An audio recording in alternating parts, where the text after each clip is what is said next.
আসসালামু আলাইকুম রহমতুল্লাহি ওবরাকাতু নাহমাদুহু ওয়া নুসাল্লি আলা রাসূলিহিল কারীম। আলহামদুলিল্লাহ, আল্লাহ তাআলা লাখ কোটি শুকর যে আল্লাহ পাক রব্বুল আলামিন আমাদের সবাইকে সুস্থতা নিয়ামত দান করেছেন। যদি আমরা সবাই সুস্থ থাকি আল্লাহর কাছে আমরা শুকরিয়া আদায় করি। সবাই বলেন আলহামদুলিল্লাহ। আমার প্রত্যেকটা ভিডিওর মাধ্যমে আমি আমার প্রিয়জন এবং আমার ভাইদের যেই মেসেজটা দিয়ে থাকি এর মধ্যে অন্যতম হচ্ছে সচ্ছলতা। আমরা যেন হালালভাবে অর্থ উপার্জন করতে পারি, এইটাই আমার মূল মেসেজ।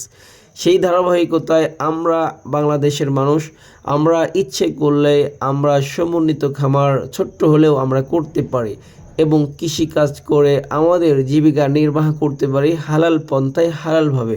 আমরা মুসলমান এবং হিন্দু যারাই বলি না কেন, সবার জন্যই আপনার হালালভাবে অর্থ উপার্জন করা আবশ্যক। বিশেষ করে মুসলমানদের জন্য হালালভাবে অর্থ উপার্জন করা এটা ফরজ। প্রত্যেকটা ফরজ যেমন বিধান, হালালভাবে অর্থ উপার্জন করা এটাও মুসলমানদের জন্য একটা ফরজ বিধান। আমরা যদি হালালভাবে অর্থ উপার্জন করতে না পারি তাহলে কোনো আমলেই আল্লাহ তাআলার কাছে গ্রহণযোগ্যতা হবে না। সেই ধারাবাহিকতায় ইনশাল্লাহ এমন একটি কাজ করতে চাচ্ছি আমি ব্যক্তিগতভাবে, একটি ছোট্ট সমন্বিত খামার। আলহামদুলিল্লাহ, আমার এই খামারের অগ্রযাত্রায় আমার পথ চলা শুরু হয়েছে বেশ কিছুদিন আগে। ইচ্ছে করলেই অনেক বড় করে শুরু করতে পারি, সেই ক্যাপাসিটি এবং সেই অর্থ আল্লাহ তাআলা দিয়েছেন।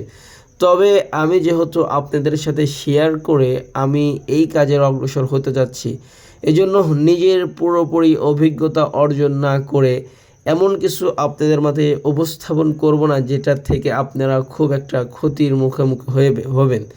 তবে আমি এতটুকু বলি, যদি ছোট্ট করে শুরু করেন তাহলে যদি আপনার লস হয়, সেখানে যদি ক্ষতিগ্রস্ত হন তাহলে সেখানে আপনার খুব একটা ক্ষতি হবে না। আমি আমার বাড়িতে কোয়েল পাখি পালনের দিক থেকে আমি অল্প কিছু কোয়েল পাখি পালন করেছি, মাত্র 50টা কোয়েল পাখি দিয়ে শুরু করেছি। এখান থেকে আমার কিছুটা অভিজ্ঞতা হবে, সেই অভিজ্ঞতার আলোকেই সামনে বড় করে শুরু করব। এবং আমাদের বাড়িতে এখন বর্তমান আপনার 4টা গাভী আছে।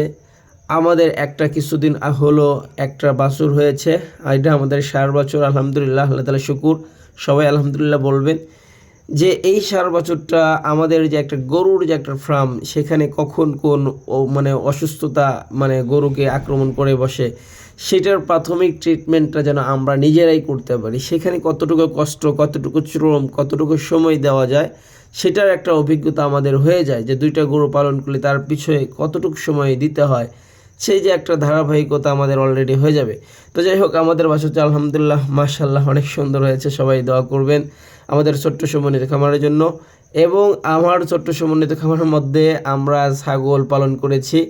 আর ছাগল যেহেতু আমরা সব কিছুই আমরা আমাদের সমন্বিত খামারে রাখতে চাই, এই জন্য আমরা 2টা বর্তমান খাসি ছাগল আছে। এইটা হলো আপনার কিছুদিন আগে আমরা কিনেছিলাম 5,500 টাকা, আর একটা আমরা নতুন কিনে নিয়ে এসেছি 6,000 টাকা।